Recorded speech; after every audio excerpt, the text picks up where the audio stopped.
दोस्तों, इंडिया में 2031 तक 40% लोग मिडिल क्लास होंगे, यानी लगभग आधा इंडिया मिडिल क्लास ट्रैप में फंसा हुआ होगा।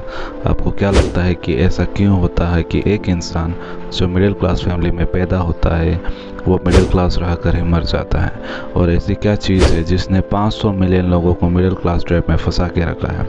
मैं बताता हूँ कि एक इंसान ज़िंदगी भर गरीब या मिडिल क्लास ट्रैप से बाहर इसलिए नहीं निकल पाता कि वो कम पैसे कमाता है या वो मेहनत नहीं करता, बल्कि वो मिडिल क्लास ट्रैप से इसलिए बाहर नहीं निकल पाता क्योंकि उसके पास जितना पैसा है उसे ठीक से मैनेज नहीं कर पाता, और पैसों को कैसे मैनेज करना है वो उसे पता ही नहीं होता क्योंकि उसे कभी ये सिखाया ही नहीं स्कूल द्वारा, ना पेरेंट्स द्वारा और ना किसी दोस्त के द्वारा। इसलिए ही आज मैं ऐसे कुछ सिंपल स्टेप शेयर करने वाला हूँ जिसे फॉलो करने से हमारा देश का एक मिडिल क्लास इंसान इस ट्रैप से बाहर निकल सकता है। बस ज़रूरत है तो थोड़ी सी फाइनेंशियल लिटरेसी की, क्योंकि हमारे देश में आज भी 76% लोग फाइनेंशियली इलिटरेट हैं, और इसी कमी को देखते हुए इस जिम्मा हमने उठाया है कि हम जितने भी लोगों तक की एजुकेशन पहुँचा सकते हैं ये फैक्ट फेबल चैनल के जरिए हम इस नॉलेज को फ्री में पहुँचाएंगे। बस ये वीडियो अपने दोस्तों तक शेयर करना मत भूलना। आज हम डेविड बेंच के बुक द ऑटोमेटिक मिलियनेयर से कुछ ऐसे टाइमलेस प्रिंसिपल सीखेंगे जो आपको मिडिल क्लास ट्रैप से बाहर निकलकर एक मिलियनेयर बनाने में काफ़ी मदद करेंगे। वीडियो में एंड तक बने रहना। तैयार हो तो कमेंट कर दो आई एम रेडी, क्योंकि ज़िंदगी बदलने वाली है दोस्तों। बुक का ऑथर प्रोफेशन से फाइनेंशियल एडवाइज़र थे और उन्होंने अपने 20s से ही लोगों के साथ अपना फाइनेंशियल नॉलेज शेयर करना शुरू कर दिया। वो अपना नॉलेज उन लोगों के साथ शेयर करते थे जब अपने 40s और 50s में थे। एक बार जब डेविड अपने ही केबिन में बैठे हुए थे तो उनसे उनके एक स्टूडेंट ने पूछा कि मुझे आपसे अपने फाइनेंस के बारे में सलाह लेनी है। तो डेविड ने कहा कि आप कल अपने वाइफ के साथ आना, फिर बात करेंगे। तो अगले दिन वो कपल उनकी ऑफिस आ गए। वो लोग दिखने में बहुत ही ऑर्डिनरी लग रहे थे, जिन्हें देखकर कोई भी कहा देगा कि ये बहुत ही आम लोग हैं। डेविड के दिमाग में भी उस कपल की कुछ ऐसे ही ऑर्डिनरी इमेज बन गई थी। पति का नाम था जिम और पत्नी का नाम था सूजी।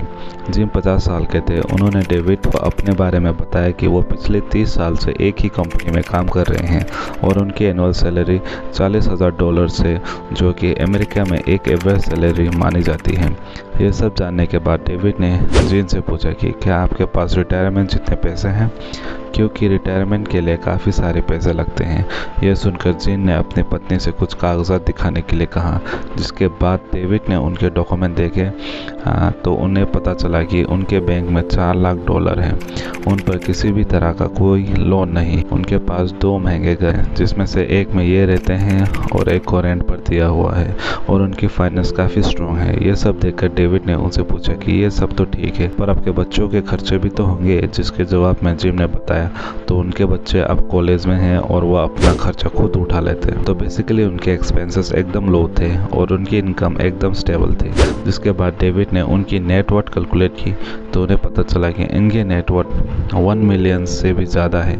अपनी आंखों के सामने ये नंबर देखकर डेविड को शौक लगा कि कैसे ये कपल एक एवरेज सैलरी कमा कर भी एक मिलियनेयर बन गए हैं। जिसके बाद डेविड ने सोचा कि मुझे इन्हें सिखाने की बजाय इनसे सीखना चाहिए, क्योंकि जो चीज़ें मैं लोगों को वर्बली बता रहा हूँ वह चीज़ें कपल प्रैक्टिकली कर रहे हैं। डेविड ने उनसे पूछा कि एक एवरेज सैलरी वाला इंसान एक मिलियनेयर कैसे बन सकता है, जिसके रेस्पॉन्स में उस कपल ने डेविड को 5 लेसन सिखाए। ये बहुत ही वैल्यूबल लेसन है, वीडियो स्किप मत करना क्योंकि वो लेसन आप सीखने वाले हो। उन्हें डेविड को पहला लेसन ये बताया कि पे योरसेल्फ फर्स्ट। जब जिम और सूजी से बजट बनाकर पैसे सेव करते थे, हर बार वो एक फिक्स अमाउंट सेव करने की प्लान तो करते थे, लेकिन वो कर नहीं पाते और बार बार बजटिंग में फेल होने के बाद सूजी ने अपनी माँ से बात की और अपनी परेशानी बताई। कैसी वो हर बार बजट बनाते हैं लेकिन वो एक फ़िक्स अमाउंट सेव करने में हमेशा फेल हो जाती हैं। तो सूजी की मदर ने सूजी को पे योरसेल्फ फर्स्ट के रूल के बारे में बताया। उन्हें बताया कि उन्हें हमेशा सेविंग वाला अमाउंट सबसे पहले ही अलग कर देना चाहिए और बचे हुए पैसे अपने नीड्स और वांट्स पर खर्च करना चाहिए, क्योंकि बजट बनाकर सेविंग करना मुश्किल होता है। एट द एंड हम इमोशनल बीइंग हैं और जब हमारे हाथ में पैसा होता है तब हम लॉजिक से नहीं इमोशन से सोचते हैं, और जहां आप इमोशन से सोचते हो वहां पे आपका खर्चा पक्का है। इस एडवाइस के बाद सूजी और जिम पे योरसेल्फ फर्स्ट लेसन को आंख बंद करके फॉलो करने लगे और ये चीज़ उनके काफ़ी काम आएगी। आई एम श्योर हम सभी गलती करते हैं कि जो मन में आया वो ले लिया, EMI पर महंगा फ़ोन ले लिया, पूरी सैलरी नाइक और जॉर्डन लेने पर उड़ा दी और उधार लेके क्लाइंबिंग चले गए। आपको पता है हम ये सब इम्पल्सिव डिसीजन क्यों लेते हैं? क्योंकि हमारे दिमाग में डाल दिया गया है कि हम एक बार जीते हैं तो मन में आए वो करो। ठीक है, अगर आपको ऐसा जीना है तो जियो, पर बाद में जब एक मिडिल क्लास लाइफ जियोगे तब रोते मत बैठना कि यार मेरे दोस्त सब अमीर बन गए, मैं ही क्यों मिडिल क्लास रह गया। अब भी टाइम है, इन्वेस्ट करना शुरू करो। जिम और सूजी ने अपनी सेविंग और इन्वेस्टमेंट जर्नी की शुरुआत अपने मंथली इनकम के 4% हिस्से से की थी। जिस कंपनी में वो काम करते थे उसी कंपनी के रिटायरमेंट प्लान में इन्वेस्ट करके उन्हें छोटी सी शुरुआत की, लेकिन बाद में उन्होंने अपनी इनकम का 10% इसी प्लान में इन्वेस्ट करना शुरू किया, जिसके बाद वह अपनी इनकम का 10% हिस्सा कंसिस्टेंटली इन्वेस्ट कर रहे थे without even skipping a single month. तो चाहे बिजनेस करते हो या जॉब, आपका अपनी हर महीने की कमाई का 10% शुरू में ही अलग कर लेना है और उसे अच्छी सी जगह में जहाँ रिस्क कम हो और रिटर्न ठीक ठाक हो वहाँ इन्वेस्ट करना शुरू करना है। दूसरा लेसन उन्होंने डेविड को सिखाया हुआ था, put it on automatic.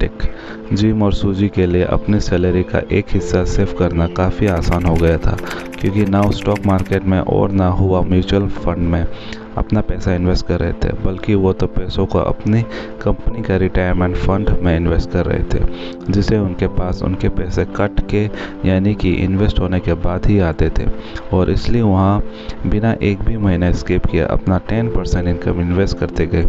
Mostly लोग पैसा इसलिए सेव नहीं कर पाते क्योंकि वो सेविंग को एक ऑप्शन की तरह देखते हैं। आपको शायद पता ना हो, लेकिन इसके पीछे एक साइकोलॉजी रीज़न है कि हर इंसान की विलिंगनेस की एक कैपेसिटी होती है। मतलब आप जब भी किसी अच्छी हैबिट या किसी प्लेजरेबल एक्टिविटी को ना कहते हो तो आपकी विलिंगनेस उसमें लगती है, और उसी तरह जब भी आप पैसे को सेव करने का सोचते हो तब भी आपकी विलिंगनेस उसमें स्पेंड होती है, और इसलिए कई बार आप अपनी विलिंगनेस को दूसरे कामों में यूज़ करते रहते हो। इसके बाद सेविंग के लिए आपके पास विलिंगनेस बचती ही नहीं है। लेकिन अगर आपके पास सेविंग करने का ऑप्शन ही नहीं होगा तो आपके अपना विल लगाकर पैसे बचाना नहीं होंगे, क्योंकि आप अपनी कमाई का वह हिस्सा पहले से अलग कर दोगे और ये करने से आप एक रेगुलर इन्वेस्टर बन जाओगे। तो अपने बैंक अकाउंट के सेटिंग में जाओ और 10% आपकी इनकम का हर महीना अलग करने के लिए ऑटोमेटिक सिस्टम लगा दो। तीसरा लेसन जो उन्होंने बताया वो था लेटी फैक्टर।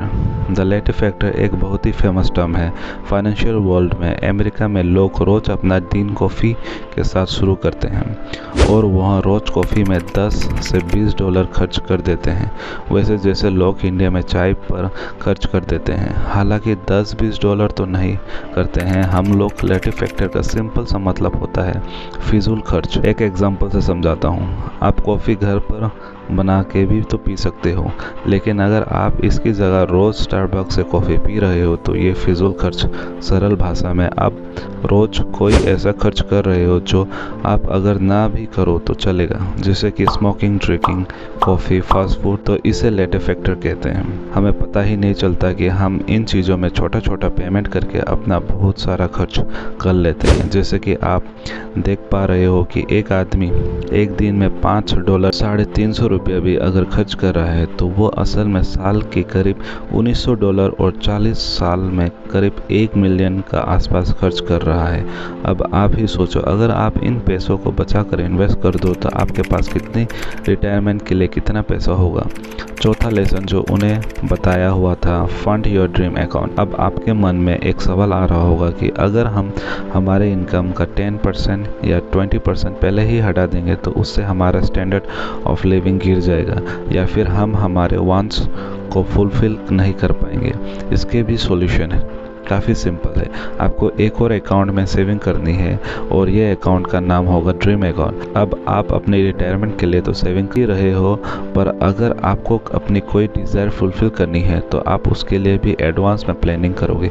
फॉर एग्जांपल, आपको बली घूमने जाना है या अपना खुद का बिजनेस खड़ा करना है या रॉयल एनफील्ड बाइक भी खरीदनी है, तो लोन लेने की बजाय आप अपने ड्रीम अकाउंट में पैसे सेव करना शुरू कर सकते हो। आपको हर महीने अपने ड्रीम अकाउंट में अपने टोटल इनकम का 10% सेव करना है। तो ओवरऑल देखा जाए तो आप अपने इनकम का 30% सेव करोगे, 20% रिटायरमेंट के लिए और 10% अपने शौक पूरे करने के लिए। एंड ट्रस्ट में वो 10% जो आप अपने ड्रीम अकाउंट में सेव करोगे वो आपका स्टार्ट में थोड़ी सी मुश्किल लगेगा, पर जब आप सबर रख के पैसे बचा के अपने डिज़ायर फुलफिल करोगे बिना किसी EMI या लोन के, तब जो आपके चेहरे पर खुशी होगी उसे शब्दों में बयान कर पाना इम्पॉसिबल होगा। और मान लो आपको जॉब से निकाल दिया गया, तब भी आपको इतना स्ट्रेस फील नहीं होगा क्योंकि आपने अपनी ड्रीम अकाउंट में ऑलरेडी कुछ सेविंग की है। मान लो आपके पास 1 साल तक की सेविंग है, तो सोचो आप अपने आप को 1 साल का टाइम देकर खुद का बिजनेस शुरू कर सकते हो, या आराम कर सकते हो, या वेकेशन ले सकते हो, फिर आराम से किसी नई जॉब के लिए अप्लाई कर सकते हो। बात अच्छी लगी तो वीडियो को लाइक भी करना। लेसन नंबर 5 जो उन्होंने बताया वो था बाय एसेट्स। जिम और सूजी को अपने फ्यूचर की बिल्कुल चिंता नहीं थी, क्योंकि जो पैसे उन्होंने अपने रिटायरमेंट के लिए सेव किए थे वो तो उनके पास थी। उसी के साथ ही उनके पास एक एक्स्ट्रा घर भी थी जिससे उन्हें पैसिव इनकम आती थी। पूरी दुनिया में फाइनेंशियल एडवाइजर के द्वारा रियल एस्टेट और घर हमेशा से one of the best investment माना जाता है, क्योंकि घर के 2 फायदे होते हैं। पहला ये है कि उसके कीमत हमेशा बढ़ती रहती है, दूसरा उसे आप लीज पर देकर एक अच्छी खासी रेंटल इनकम भी जनरेट कर पाते हो। जिम और सीजी को इसी एक्स्ट्रा घर से फ़ायदा यही होगा कि उनके घर की कीमत तो बढ़ेगी, उसके साथ ही साथ हर साल उनके घर की रेंटल इनकम भी बढ़ेगी, जिससे उन्हें अगर कोई एक्स्ट्रा खर्च भी करना हो तो ज़्यादा दिक्कत नहीं आएगी। तो हमेशा एसेट्स को बाय करने पर ध्यान दो। यहाँ तक देख रहे हो तो एफर्म करने के लिए कमेंट करो यस आई विल, क्योंकि याद रखना ये एफर्मेशन में बहुत ताकत होती है। उम्मीद है कि इन पॉइंट्स को फॉलो करके आप भी सेविंग स्टार्ट करोगे, फाइनेंशियल डिसिप्लिन बनोगे और हैप्पीली रिटायर हो पाओगे। You guys are amazing, keep reading, keep learning, keep growing. Thank you for watching.